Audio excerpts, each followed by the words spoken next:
Hello everyone, good morning সবাইকে। আশা করছি সবাই খুব ভালো আছো, আর আমিও কিন্তু বেশ ভালো আছি। তো দেখো, আমার কিন্তু সমস্ত কাজকর্ম সেরে এখন পুজো দিতে বসে গেছি। আর দেখো, এটা কিন্তু স্থলপদ্ম ফুল। আমাদের বাড়িতে গাছ আছে, কিন্তু আমাদের বাড়ির গাছটায় না এখন ফুল ফুটছে না, যেহেতু ডালগুলো কেটে দেওয়া হয়েছিল সিজনের পরে। তো এটা পিসিদের কাছে ফুটেছিল, তো পিসি একটা ফুল দিয়েছে, পিসির কাছে দুটো ফুটেছিল। লক্ষ্মীর ঘটে দেওয়ার জন্য পিসি আমাকে একটা দিয়েছে। দেখো, ঠাকুরের পর্দাটাও এখনো খোলা হয়নি, আর বাসন টাসনগুলো আমি ধুয়ে নিয়ে ঢুকে গেছি ঘরে। পুজোটা দিয়ে নিয়ে চলো, তারপর তোমাদেরকে দেখাচ্ছি।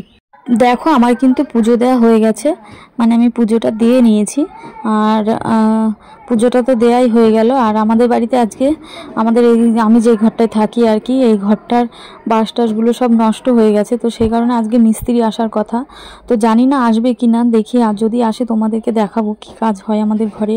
আসলে ঘরের ঘরটা যখন করা হয়েছিল তখন বাঁশগুলো না কাঁচা ছিল, তো সেই কারণে বাঁশগুলো সব মানে নষ্ট হয়ে গেছে। এখন তো ঘরের বাঁশগুলো সব চেঞ্জ করতে হবে, তো সেই কারণে একজন মিস্ত্রিকে আসার কথা বলা হয়েছে। তো দেখো, টিন আনা হয়েছে আমাদের ওই সামনের, মানে ওই আমাদের যে ঘরে গ্যাস আছে আর কি, যে ঘরে আমরা টিভি দেখিস, তো সেই ঘরের সামনে একটা মানে সিঁড়িতে বসার জন্য ওই টিনটা আর কি দেওয়া হবে। আর দেখো, বাঁশগুলোর অবস্থা দেখেছো তোমরা কি? দেখতে বুঝতে পারছো বাঁশগুলো সব নষ্ট হয়ে গেছে, মানে মানে সব একদম ঘুনে খেয়ে ফেলেছে। তো সেগুলোই চেঞ্জ করা হবে। জানি না আজকে তো আসার কথা, আসবে কিনা। দেখো, পুপুসোনা ঘুমোচ্ছে একদম, ওর দাদার মানে গায়ের ভিতর ঢুকে গেছে। ও কিন্তু এরকমই করে, যতক্ষণ আমি শুয়ে থাকবো তো আমার গায়ের ভিতর ঢুকে থাকবে। আর এখন ডুবুর গায়ের ভিতর ঢুকে গেছে। তো মশারিটা কিন্তু আমি খুলে দিয়েছি, মানে আমি যখন ঘুম থেকে উঠেছি তখনই মশারিটা ওদের খুলে দিয়েছি, যাতে ফ্যানের হাওয়াটা পুরোপুরি ওদের গায়ে লাগে, ভালো করে একটু ঘুমোতে পারে। আর সারা রাত তো পুপুসোনা খুব গরমে কষ্ট করে, মানে গরমে হাওয়ায় ফ্যানের মশারির ভিতর হাওয়ায় ঢোকে না ফ্যানের। তো সেই কারণে আমি মশারিটা খুলে দিয়েছি এখন। তো দেখো, বারান্দার এই সাইডটা, এই টেবিলটা দুষ্টু পড়ার টেবিল ছিল, কিন্তু ও এখন আর পড়ে না। আর এখানে একটা বিছানা ছিল, তো সেটা এখন ঘরে জায়গা কম বলে এরকম উল্টে রাখা হয়েছে। তো এগুলো আজকে সব বের করা হবে এখান থেকে, যেহেতু ঘরের মিস্ত্রি আসার কথা। তো দেখি, তোমাদের বলছিলাম না মিস্ত্রি আসার কথা, তো মিস্ত্রি কিন্তু চলে এসছে। আর দেখো, আমাদের ঘরের বাঁশগুলোর ভিতরের মানে উপরের বাঁশগুলোর ঠিক কী অবস্থা। আর এই বেশি মানে অবস্থাটা খারাপ হয়েছে। আমাদের এখানে প্রচুর পরিমাণে হনুমান আসে, মানে হনুমানগুলো এমনভাবে লাফায় টিনের চালের উপরে, যে চালগুলো পুরো মানে কেমন একটা মানে খুব প্রচণ্ড আওয়াজ হয়। আর এক একটা হনুমান যদি লাফায় এরকম চালের উপর, তাহলে চালের কেমন অবস্থা হতে পারে সেটা তোমরা ভেবে নাও। আর উপরে এত ঝুল তোমরা দেখতে পাচ্ছ, কারণ উপরে একটা মানে কাপড় মতো টাঙানো ছিল, তো সেই কারণে যেহেতু কাপড়ের উপরে থাকতো এই জিনিসগুলো সবসময় ঝাড়পোছ করা হতো না। তো দেখো, কাজ কিন্তু শুরু করে দিয়েছে যে এসছে আর কি ওই মেশো। তো দেখো, এই বাঁশগুলো ঠিক এইরকম অবস্থা হয়েছে, মানে উপরের চালার বাঁশগুলো। তো সেই বাঁশগুলোই এখন মানে যতটা সম্ভব বের করা হচ্ছে, আর নতুন বাঁশ দেওয়া হবে এই জায়গাগুলোতে। তো সেরকমভাবে করা হচ্ছে না ঘরটা। ওই মেশো বলছিল যে পুরো ঘরটা ভেঙে করলে ভালো হতো, কিন্তু এই মুহূর্তে আমাদের ঘরটা আমরা ভাঙতে পারছি না।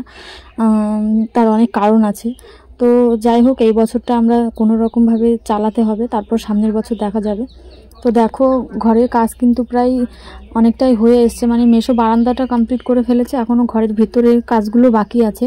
আর আমি তো সব ঘরের ভিতরে যা জিনিসপত্র ছিল সমস্ত কিছু বের করে ফেলেছি। দেখো কি অবস্থা আমার, কিন্তু এরকমভাবেই ঘামছি, মানে এত প্রচণ্ড পরিমাণে ঘামছি, আর এত পরিমাণে গরম লাগছে কি বলবো তোমাদের।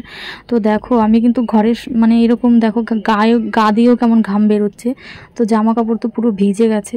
তো দেখো, পুরো ঘরটা কিন্তু ফাঁকা করা হয়ে গেছে, মানে বিছানার উপর যা যা ছিল সমস্ত কিছু ঝাড়া হয়ে গেছে। আর উপরের বাঁশগুলো এখনও লাগানো হয়নি, তো সব কিছু বের করা হয়ে গেছে।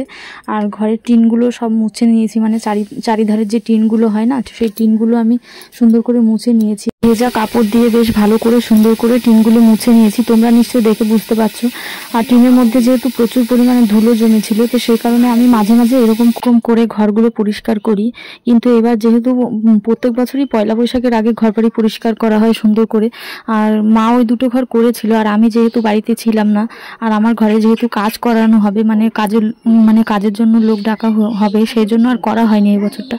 তো দেখো, ঘরে কী পরিমাণে নোংরা, কিন্তু সামনে ছিল না এই সব কিছু, ওই উপরে বাঁশের ভিতরে যে গুঁড়োগুলো ছিল, তো সেগুলোই পড়েছে উপর থেকে।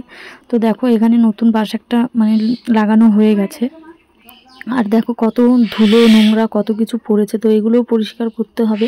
আজকে সারাদিন প্রায় এই সব কাজ করেই চলে যাবে। তো দেখো অবশেষে সমস্ত কাজ গোছানো হয়েছে, আমি এখন স্নান করলাম আর এখন কিন্তু সন্ধে হয়ে গেছে। সমস্ত কিছুই করে নিয়েছি, বেশিরভাগটাই করা হয়ে গেছে, আর যেটুকু আছে সেটুকু কালকে করব, কারণ একদিনে সমস্ত কিছু করতে গেলে আমার খুব কষ্ট হয়ে গেছে। আর পুপুসোনা আজকে কিন্তু বাড়িতেই ছিল না, বেশিরভাগ টাইমটাই আমার জেঠিদের বাড়িতে ছিল, যেহেতু আমাদের বাড়িতে খুব নোংরা ছিল, মানে নোংরা টোংরা ধুলোবালি উঠছিল, তো সেই সময়টা ও জেঠিদের বাড়িতেই ছিল। তো দেখো সন্ধে হয়ে গেছে বললাম না। আর দেখো, আর ঠাকুরের আসনটা কিন্তু আমরা বাইরের ঘরে বের করে দিয়েছি, কারণ ভিতরের ঘরে জায়গা একদমই কমে গেছে। তো ঠাকুর ঘরটা বাইরে আনার একটাই কারণ, বাইরের এক সাইডে থাকলে সবসময় ছোঁয়াছাই লেগে যায়, সেই জন্য বাইরের ঘরে এক সাইডে রাখা হয়েছে ঠাকুর ঘরটা। আর দেখো জিনিসপত্র সব এরকম এলোমেলো রয়েছে, এগুলো আজকে আর কিছু গোছাবো না। আর দেখো বিছানাটা এই সাইডে আনা হয়েছে, মানে খাটটা, আগে কিন্তু সিংহাসনটা ছিল এই সাইডটায়। আর উপরে দেখো কাপড় টাপড়ও আমি রেডি করেছি, ফ্যানটাও আমি একাই লাগিয়েছি, ফ্যানটা আমি একাই খুলেছিলাম আবার একাই লাগিয়েছি। আর এই সমস্ত কাপড় টাপড়গুলো সব আমি একাই বেঁধেছি, মানে চারি সাইডে টেনে টেনে বাঁধতে হবে, নাহলে তো ফ্যানে বেঁধে যাবে। তো সেই কারণে সবটা সুন্দর করে আমি একাই করেছি। শুধু খাট, মানে এইসব জিনিসপত্রগুলো সরানোর জন্য আমাকে পিসি আর আমার একটা ভাসুর আছে, তো সেই হেল্প করেছিল। তো দেখো সব ঘর তো গোছানোই হয়ে গেছে। আবার এখন দেখো রেডি হয়ে গেছে, বিশ্বাস করো শরীর আর দিচ্ছে না, মানে এত শরীর খারাপ লাগছে, কিন্তু যেতে তো শরীর খারাপ হলেও যেতে হবে, আমার কাছে আর কোনো অপশান নেই। পুপুর খুব ঠান্ডা লেগেছে, বললাম না ও সারাদিন বাড়িতে ছিল না, তো সকাল থেকে ওর শরীরটা খুব খারাপ, মানে নাক দিয়ে হুড় করে জল বেরোচ্ছে আর কি, প্রচণ্ড পরিমাণে ঠান্ডা লেগে গেছে, আর মাঝে মাঝে কাশিও হচ্ছে। তো যেহেতু খুব গরম পড়েছে, হয়তো ঠান্ডা গরম লেগে গেছে, তো সেই কারণে একটু ডাক্তারের কাছে না নিয়ে গেলে হবেই না, হয়তো ফেলে রাখলে হয়তো আজকে রাতে হয়তো আরও বেশি হয়ে যাবে, তো সেই সব চিন্তাভাবনা করেই বেরোচ্ছি। তো দেখো আমি আর পিসি কিন্তু এসেছিলাম, যেহেতু আজকে সকালবেলায় খাওয়া হয়েছে, তো দুপুরবেলায় আর কিছু খাওয়া দাওয়া হয়নি কাজের জন্য। তো এখন এখানে আগে ডাক্তারের কাছে মানে অনেক ভিড়, প্রচণ্ড ভিড়, তো আমরা লাইন রেখে এখানে এসে বসলাম, একটু খাওয়া দাওয়া করে নেবো এখান থেকে। তো দেখি কি খাওয়া দাওয়া করি, মানে প্রচণ্ড খিদে পেয়েছে, তো ভাবলাম এখান থেকে কিছু খেয়ে নিই, তারপর ডাক্তার দেখিয়ে বাড়ি চলে যাবো। বাড়ি কিন্তু চলে এসেছি, আর ডাক্তার দেখানো হয়ে গেছিলো, আর আমার শ্যাম্পু শেষ হয়ে গেছিলো, তাই শ্যাম্পুর পাতা নিয়ে এসেছি কটা, আর পুপুর জন্য একটা কমপ্ল্যান এনেছি, আর একটা টিস্যু প্যাকেট এনেছি।